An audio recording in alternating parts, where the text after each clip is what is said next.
할렐루야. 잘 오셨습니다. 감사합니다. 이 시간 하나님의 크신 은혜와 평강이 여러분 삶에 또 여러분 심령에 임하시기를 예수님의 이름으로 축원합니다. 우리 함께 인사하겠습니다. 하나님은 성도님을 사랑하십니다. 주의 이름으로 축복합니다. 오늘의 말씀은 절망적인 상황에서 시작하고 있습니다. 야이로라고 하는 회당장이 있었습니다. 그에게 12살짜리 딸이 있었는데 이 아이가 죽을 병에 걸렸습니다. 그런데 무슨 병에 걸렸는지 성경은 그에 대해서 알려주고 있지 않습니다. 사람들은 질병에 걸리면 제일 먼저 자신의 병명을 알려고 합니다. 이유는 그래야 치료의 가능성을 알 수 있기 때문입니다. 병이 고칠 수 있는 것인지 가능성이 있는지 아닌지 마음껏 노력해 볼 수도 있기 때문입니다. 그런데 이 딸은 질병에 걸려 제대로 된 노력도 해보지도 못하고 죽음을 맞이하고 있었습니다. 그러면 그의 부모가 얼마나 마음이 아프겠습니까? 만약 병에 걸려서 죽음을 맞이하더라도 마음껏 치료해보고 최선을 다하면 그래도 가족들이 최선을 다했으니 하는 마음으로 위로도 될 텐데 이 아이는 제대로 된 치료도 받지 못했습니다. 그래서 누가복음 8장 41절에 보면, 사실 오늘 말씀은 누가복음 8장 41절부터 시작되는데요, 이 회당장 야이로가 예수님 앞으로 나옵니다. 그리고 예수님 발 앞에 엎드립니다. 그리고 예수님께 간절히 간청합니다. 회당장인 야이로라 하는 사람이 와서 예수의 발 아래 엎드려 자기 집에 오시기를 간구했다고 말씀하고 있습니다. 야이로를 회당장이라고 했습니다. 회당은 유대인들이 사는 마을에는 반드시 있어야 하는 곳이었습니다. 그것은 종교적인 가르침이 있었고 재판도 있었습니다. 그러므로 이스라엘 백성들에게 회당은 신앙의 전통을 지켜가는 곳이고 사회의 질서를 지켜가는 공동체적인 장소였습니다. 그런데 야이로는 그 회당의 회당장이었습니다. 그 도시에서, 그 마을에서 상당한 영향력을 가진 직분의 사람이었습니다. 그런데 그 회당장 야이로가 예수님 앞으로 나옵니다. 예수님 발 앞에 엎드립니다. 직책을, 회당장이라고 하는 직책을 가진 그가, 모든 사람들이 다 지켜보는, 마을 사람들이 다 존경하는 그가, 존경받는 그가 다 지켜보는 가운데서 예수님 앞에 엎드립니다. 사실 이것이 쉬운 것은 아닙니다. 그 예수님께 자기 집에 오시기를 간청하며 간구합니다. 왜일까요? 이유가 있었습니다. 그때 예수님은 갈릴리 바다 저 건너편에 있는 마을인 거라사 지역에서 귀신 들린 자를 고치고 돌아오는 길이었습니다. 그래서 39절 중간부터 보면 그때 고침받은 사람이 여기저기 다니면서 외치고 있었습니다. 예수께서 자기에게 어떻게 큰 일을 행하셨는지, 자기가 어떻게 고침받았는지 온 성내에 전파하였습니다. 그리고 40절에 보니까 이 소문을 들은 많은 사람들이 예수님이 오시기를 기다리고 환영하고 다 기다렸다고 말씀하고 있었습니다. 그 많은 사람들이 예수님 오시기를 기다리고 있었을 그때에 가장 누구보다 간절히 기다리고 있었던 사람이 누구였을까요? 이 야이로겠죠. 자기 딸의 병을 고침받기 위해서, 자기 딸이 죽을 병에서 고침받기 위해서 주님 앞에 문제를 해결받고자 하는 자에게는 오늘 성경에 보면 반드시 세 가지 단계가 있음을 말씀하고 있습니다. 먼저 예수님 앞으로 나와야 합니다. 그 다음엔 자기의 체면과 자존심을 다 내려놔야 합니다. 그리고 아주 간절히 간구해야 합니다. 그런데 많은 사람들이 문제를 해결받기를 원하면서도 예수님께로 나오지 않습니다. 나와서도 체면과 자존심 내려놓지를 못합니다. 간절히 구하지 않습니다. 겸손히 기도하지 않습니다. 정말 문제를 해결받기 원한다면 어떻게 해야 됩니까? 예수님께로 나와야 합니다. 자신의 모든 것, 자존심, 체면, 교만, 자랑을 다 내려놔야 합니다. 그리고 주님 앞에 아주 간절히 기도해야 합니다. 이것이 문제 해결, 예수 그리스도 안에서의 문제 해결의 태도겠죠. 그것이 자세입니다. 회당장 야이로에게는 이렇게까지 해서라도 해결받기 원하는 문제가 있었습니다. 예수님을 꼭 모셔야 하는 이유가 있었습니다. 42절에 보면 이는 자기에게 12살 먹은 외딸이 있어 죽어감이라고 말씀하고 있습니다. 하나밖에 없는 외동딸이 병들어 죽어가고 있었습니다. 12살밖에 되지 않은 딸입니다. 병명도 알지 못한 채, 제대로 치료도 받지 못한 채 죽어가고 있었으니 아버지로서 얼마나 가슴이 아픕니까? 죽음은요 참 무섭습니다. 죽음은 나이를 가리지 않습니다. 젊고 늙음을 가리지 않습니다. 죽음은 배우고 못 배움을 가리지 않습니다. 그의 높고 낮음을 가리지 않습니다. 가진 것이 많고 적음을 가리지 않습니다. 아무리 많이 가진 자였고 많은 배움이 있었던 회당장이지만 그가 가진 재산 다 털어서라도 이 외동딸을 살리고 싶었지만 외동딸은 죽어가고 있었습니다. 그러니 아버지로서 얼마나 마음이 아팠겠습니까? 무슨 자존심 내세우고 체면을 내서 울 수가 있겠습니까?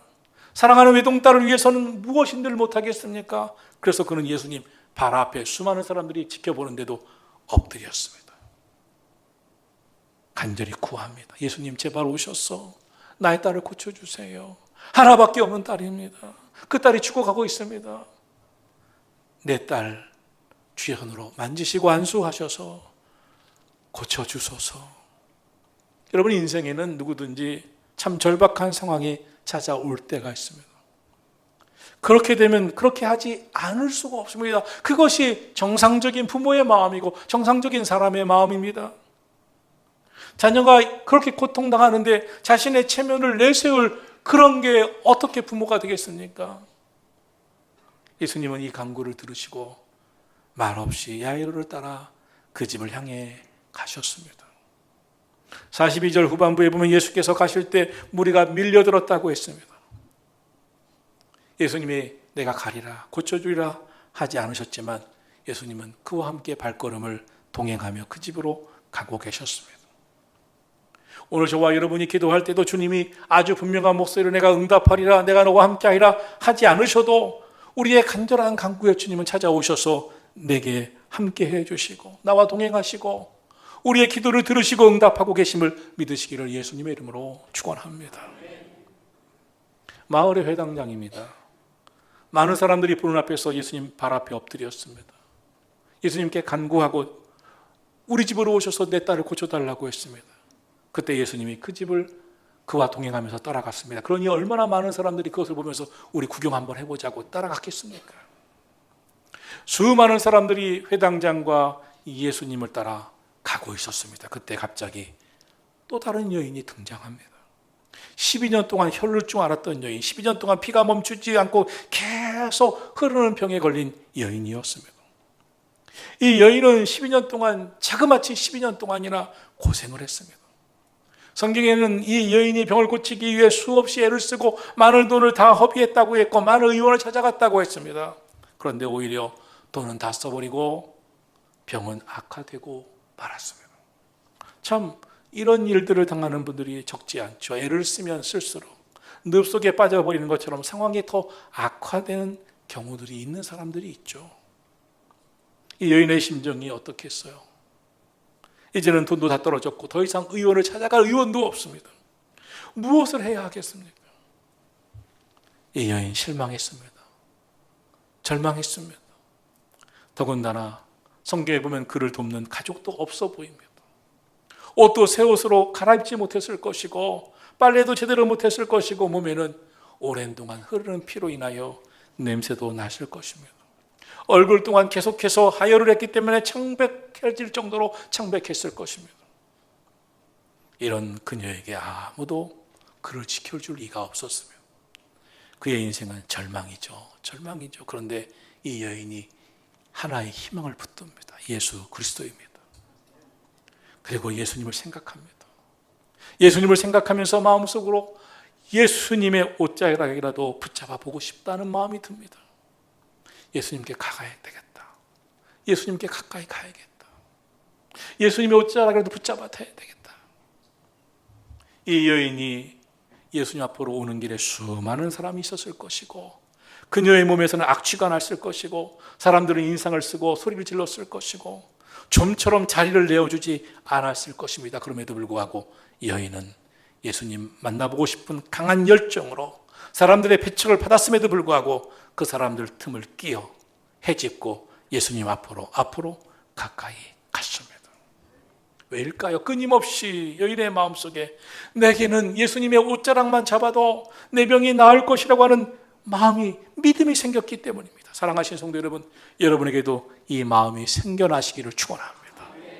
예수님을 마음속으로 부르고 예수님 기도하고 싶은 마음이 생기고, 내가 예수님께 가까이 가고 싶은 마음이 생기고, 예수님의 옷자락이라도 붙잡으면 내 병은 나을 것 같다는 믿음의 고백이 일어나기를 주의 이름으로 축원합니다. 이것이 믿음이죠. 예수님을 생각하는 게 믿음이죠. 예수님을 찾아 나오는 게 믿음이죠. 예수님께 가까이 나와 예수님의 옷자락을 붙잡는 순간 나에게도 문제 해결의 역사가 있을 것이라고 하는 마음이 믿음 아니겠습니까?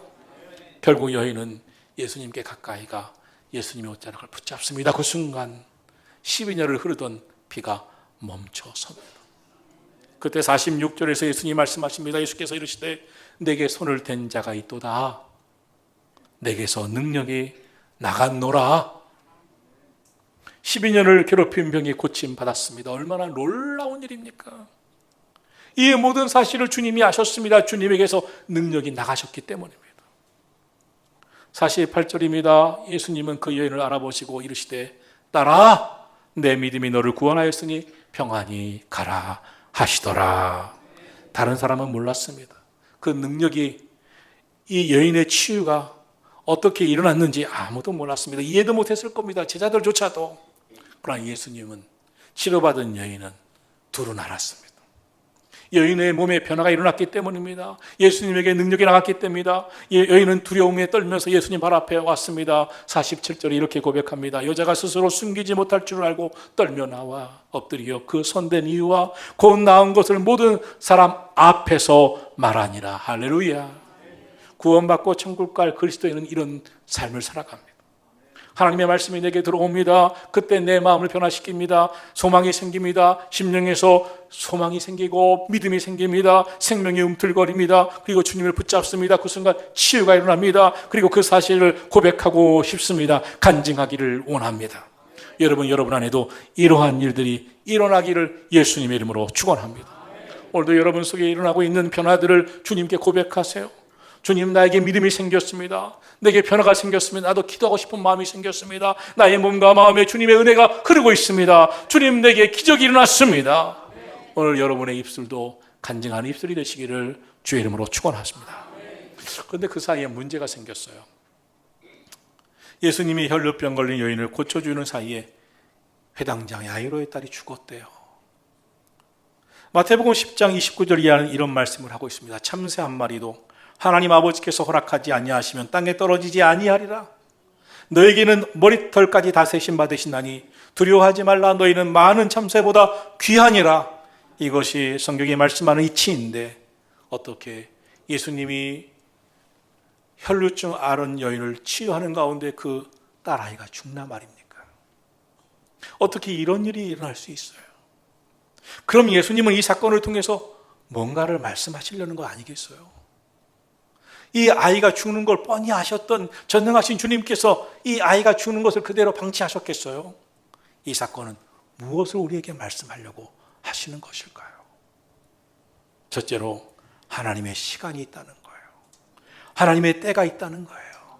하나님의 때와 시간에 대해서 알고 믿음을 가지라는 거예요.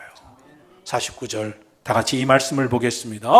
아직 말씀하실 때에 회당장의 집에서 사람이 와서 말하되 당신의 딸이 죽었나이다. 선생님을 더 괴롭게 하지 마소서 하거늘. 49절은 이렇게 시작합니다. 아직 말씀하실 때라고 했습니다. 이 때가 어떤 때입니까? 12년 혈루증으로 고통받던 여인을 고치고 있었던 때였고, 그런데 하필 12살 된 야이로의 딸은 죽었던 때입니다. 참 놀랍죠? 12년 혈루증 앓았던 여인은 나음을 입었던 그 시간 12살 된 딸은 죽어갔습니다. 그런데 그때 회당장의 집에서 사람이 옵니다. 죽었대요. 예수님을 괴롭게 하지 말래요. 이 회당장은 의문이 생겼을 겁니다. 괴로웠을 겁니다. 저 혈루증 여인만 끼어들지 않았다면, 예수님이 여기서 시간만 끌지 않았다면 내 딸은 살 수도 있었을 텐데. 우리의 삶에 이런 일들이 자주 일어납니다. 내가 원하는 대로 상황이 돌아가지 않을 때가 많습니다. 내가 예측한 대로 돌아가지 않습니다. 그래서 우리는 실망합니다. 혈기도 냅니다. 분노도 합니다. 주님 어떻게 그러실 수 있느냐고 주님께 원망도 합니다. 회당장 야이로가 볼 때 예수님은 혈루증 여인으로 인하여 너무 지체하셨습니다. 그렇게 지체되었을 때 그는 얼마나 애간장에 녹았겠습니까? 야이로가 처음 예수님을 찾을 때 소망이 있었습니다. 아직 살아 있었습니다. 그래서 믿음으로 많은 사람들을 보는 앞에서 체면불구하고 예수님의 발 앞에 엎드리기도 했습니다. 간구도 했습니다. 간절히 믿음 갖고 구했습니다. 그런데 이제는 그 믿음이 기로에 서 있습니다. 예수님 만나면 모든 문제 해결될 줄 알았는데 이미 끝장났습니다. 그것이 안 됐습니다. 너무 안타깝습니다. 오늘 본문 말씀은 참 내용적으로 스토리가 흥미롭습니다. 회당장 야이로의 집으로 그 딸을 고치러 가는데 혈루증 여인이 갑자기 끼어들고 그녀 사건으로 시간은 지체되면서 그 딸이 죽습니다. 야이로의 입장에서 도무지 이해가 안 되는 일입니다. 참 어떻게 진행이 이렇게 될까? 사실 보십시오. 혈루증으로 고침받은 여인, 참 그 병이 고침받아 좋기는 하지만 12년이나 된 오랜 지병이었으며 12년이나 오랜 지병을 앓았던 여인이 오늘 고침받든 다음 주에 고침받든 열흘 후에 고침받든 계속 아팠으니 좀 고침을 다음 주에 받으면 어떻겠습니까? 하필이면 이 시간에 내 딸이 죽어가는 시간에 그 사람을 고치느라 시간을 지체하다니요. 어떻게 주님이 그러실 수 있습니까? 야속하기까지 합니다. 오늘 저와 여러분도 그런 마음 있잖아요.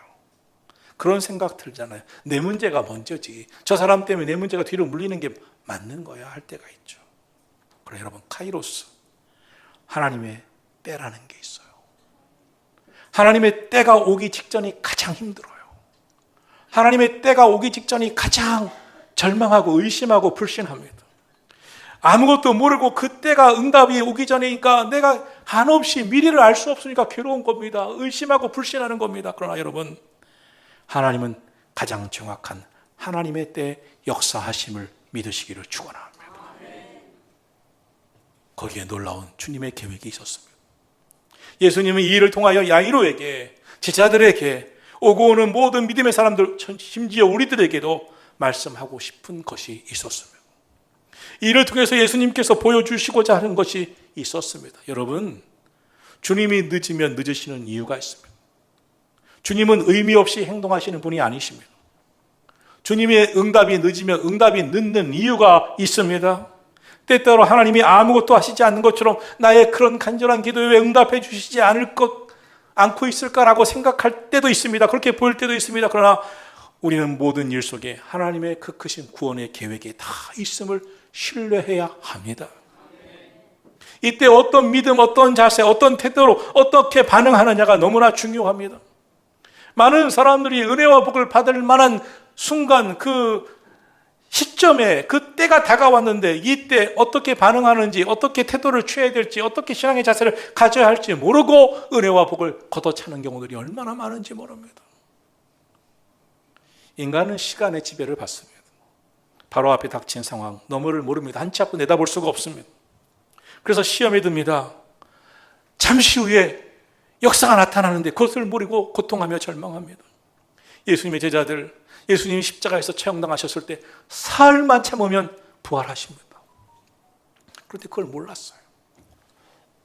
그래서 실패했어요. 예수님 부인했어요. 저주했어요. 도망쳤어요. 모든 것이 끝났다고 생각했어요.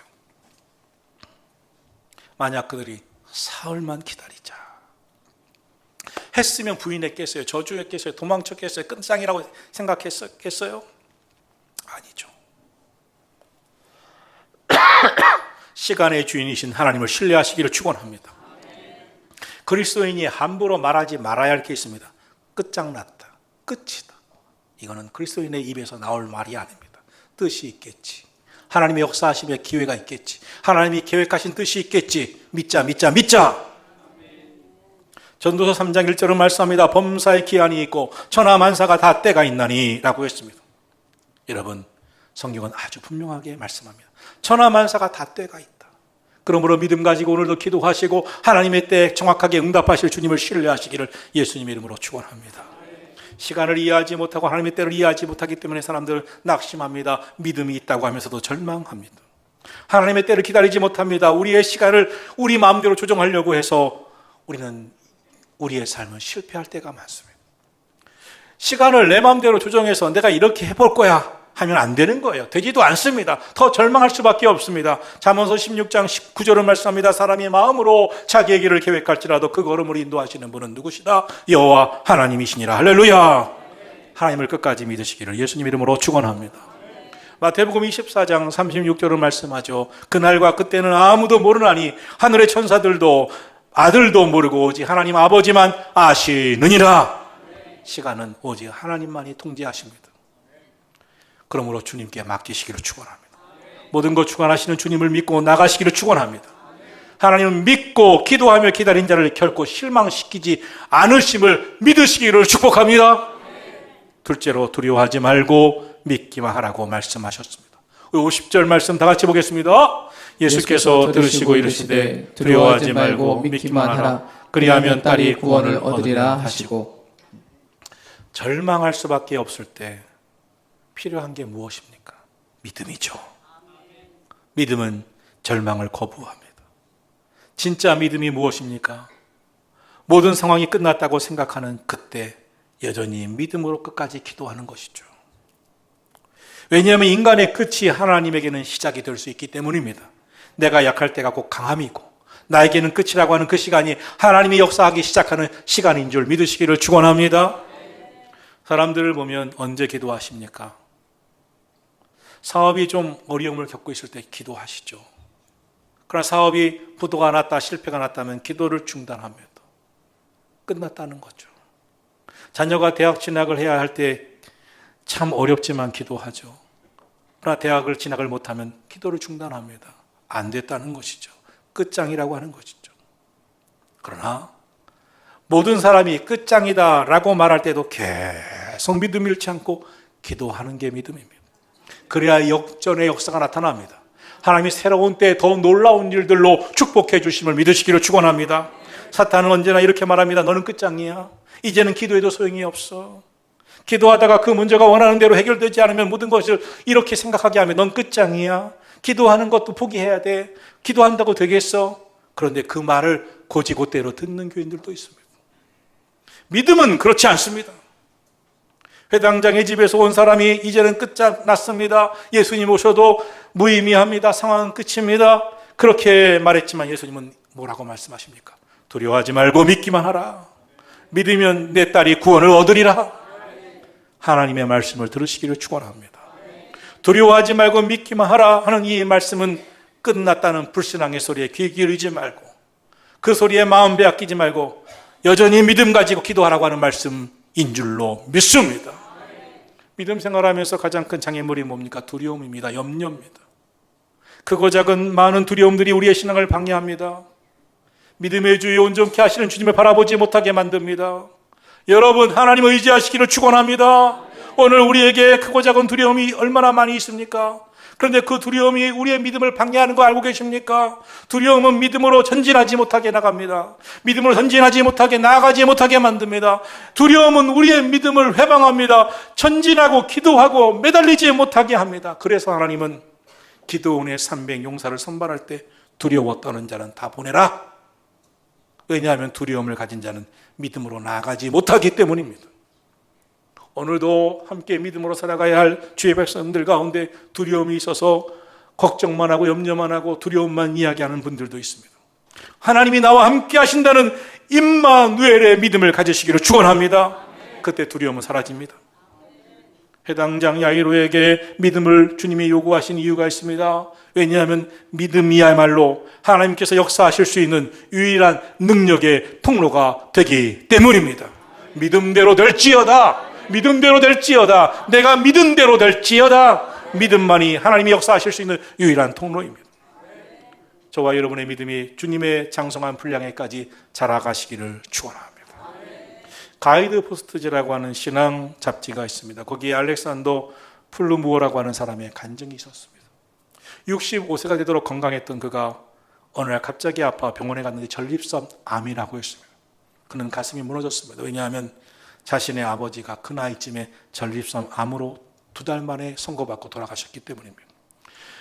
작은 아버지도 또 삼촌도 비슷한 나이에 전립선 암으로 다 돌아가셨기 때문이고 사촌들도 자기보다 나이 많은 사촌들이 그 나이에 다 전립선 암으로 죽은 가족력이 있었습니다. 얼마나 절망적인지 절망하는 마음이 들었는지 모릅니다. 맥이 풀렸습니다. 의욕이 없었습니다. 사업 다 정리했습니다. 사람도 다 정리했습니다. 음식도 안 먹었습니다. 깊은 우울증에 빠졌습니다. 두려움에 휩싸였습니다. 어느 누구의 위로도 들어오지 않았습니다. 절망했습니다.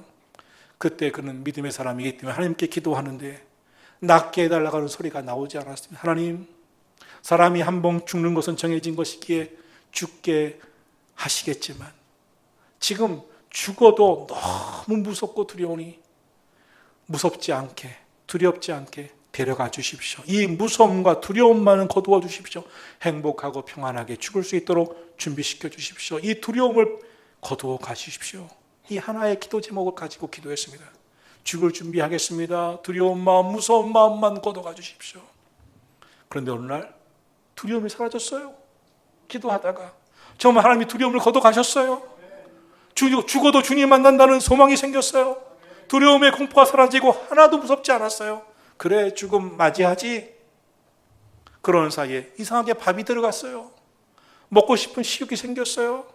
먹다 보니 몸무게가 다시 올라왔어요. 체중이 회복되었어요. 너무 이상해서 병원에 갔습니다. 다시 진료를 받았더니 기적이 일어났대요. 다 나았대요. 두려움이 사라지자 모든 문제가 회복된 줄로 믿습니다. 여러분 안에 있는 두려움과 염려를 하나님께 맡기시고 부르짖고 기도함으로 참 평안을 누리시기를 축복합니다. 주님 주시는 평안이 여러분 삶의 모든 문제와 불치병도 고치게 될 줄 믿으시기를 축복합니다. 셋째로, 믿음의 영적 토양을 만들고 믿음의 사람들로 영적 분위기를 만들어라. 그러면 기적이 일어난다고 오늘 본문은 말씀하고 있습니다. 믿음을 촉구하신 예수님께서 마침내 회당장 야이로의 집에 도착하십니다. 52절을 보니 모든 사람이 아이를 위해 울고 통곡하고 있습니다. 유대인의 풍습에 따르면 사람이 죽으면 슬픔을 표시하기에 옷을 찢었고 통곡했습니다. 그래서 당시에는 조상집에 울어주는 직업을 가진, 통곡해주는 직업을 가진 사람들이 있었습니다. 이 집은 부잣집이라 통곡해주는 사람을 돈 주고 사서 이 집에서 통곡해주라고 부탁을 했을 것입니다. 그런데 회당장의 집에 도착하신 예수님이 이상한 행동을 하십니다. 베드로와 야고보와 요한이라고 하는 세 제자만 빼고 또 죽은 소녀의 부모인 아버지와 어머니만 빼고 다 나가도록 하시고 그 소녀의 방으로 들어가십니다. 5명 외에는 아무도 들어오지 못하게 하십니다. 우리 51절 말씀으로 확인해 보겠습니다. 그 집에 이르러 베드로와 요한과 야고보와 아이의 부모 외에는 함께 들어가기를 허락하지 아니하시니라. 왜 그러셨을까요? 50절에서 믿음을 강조하신 예수님, 촉구하신 예수님이 이렇게 행동하신 것은 믿음과 분명한 관련이 있습니다. 예수님의 역사에는 언제나 믿음의 기적이 필요할 때는 믿음의 사람들 속에 그 가운데서 함께 하셨습니다. 예수님을 선입관 때문에 같이 동네에서 자란 예수님을 선입관 때문에 온전히 하나님의 아들로 믿지 아니했던 나사렛에서는 예수님은 기적을 행하지 않으셨습니다. 불신앙의 사람들이 있는 곳에서는 언제나 기적을 행하지 않으셨습니다. 마가복음 8장에서 맹인의 눈을 뜨게 하실 때도 베세다 사람들의 불신앙 때문에 그 맹인의 눈을 붙드시고 그를 데리고 베세다가 아닌 그 마을 밖으로 데리고 나가십니다. 그리고 눈에 침을 뱉으시며 안수기도 하시고 눈을 뜨게 해 주셨습니다. 주님은 항상 영적 분위기를 중요하게 여기셨습니다. 믿음의 영적 토양이 중요했습니다. 성경은 말씀하고 있습니다. 길가밭을 기경을 해라. 돌짝밭을 기경을 해라. 가시밭을 기경을 해라. 옥토를 만들라. 그래야 30배, 60배, 100배의 열매를 맺느니라. 오늘 여러분의 삶의 주변에 영적 토양이 어떻습니까? 영적 분위기가 어떠십니까? 내가 대화하는 사람이 늘 믿음의 이야기를 하고 함께 기도하자고 하고 항상 하나님이 함께 하신다고 소망을 이야기하는 사람들로 가득하십니까? 오늘 여러분의 주변에 누가 함께 하고 있습니까? 사랑하신 성도 여러분, 여러분의 주변에 영적 토양을 기경하시기를 축원합니다. 믿음의 분위기가 그만큼 중요합니다. 예수님을 울며 통곡하고 있는 그들에게 울지 말라, 죽은 것이 아니라 찬다고 하자 그들은 예수님을 보면서 비웃습니다. 그들 속에서 그들과 함께 어떻게 기적이 일어납니까? 주님이 그들에게 기적을 일으키셨을 때 그들은 어떤 생각을 했겠습니까? 사랑하시는 성도 여러분, 왜 오늘도 기도를 곧잘 하는데 왜 기적이 없습니까? 왜 믿음의 역사가 없습니까? 영적 토양을 새롭게 하시기를 축원합니다. 믿음의 분위기를 기경하시기를 축원합니다. 여기에서도 믿음의 이야기, 저기에서도 함께 기도하자고 하는 사람들로 가득 채워서 그래 우리 함께 기도하자고 하나님이 함께 하시면 된다고 하는 사람들이 여러분 주변에 가득하기를, 여러분의 영적 토양을 새롭게 하시기를 축원합니다. 믿음 없는 사람들 차차차차 멀리 하셔야 됩니다. 기도하지 않고 불신하는 사람들 차차차차 멀리 하셔야 됩니다. 하나님이 함께 하심을 믿으십니다. 그런 믿음의 사람들로 여러분 삶을 채우시기를 예수님의 이름으로 축원합니다. 예수님이 왜 잔다고 하셨을까요? 잠자는 사람들은 언젠간 깨어납니다. 믿음으로 사는 사람들에게는 부활의 아침이 기다리고 있습니다.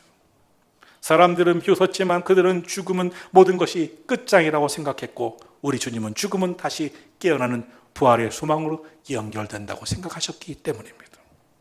예수님의 영적인 세계를 알지 못하는 사람들, 예수님이 생명의 주가 되신다는 사실을 모르는, 믿지 않는 불신의 사람들을 밖으로 내보내신 다음에 베드로, 야고보, 요한, 그들이 누굽니까? 예수님과 함께 변화산에 올라가 변화된 그 모습을 본 자들입니다.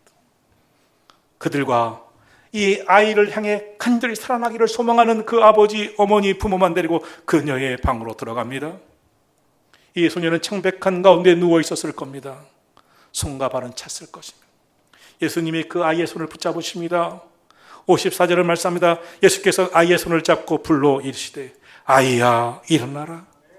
주님이 그 아이의 손을 붙잡는 순간 그 영이 돌아옵니다. 예수님이 아이야 일어나라 하자 아이가 곧 일어나거늘. 할렐루야. 예수님께서 믿음으로 아이의 손을 잡으셨습니다. 안수하셨습니다. 주님의 능력의 그 손을 통해 그에게 임했습니다. 안수하자 고침 받았습니다.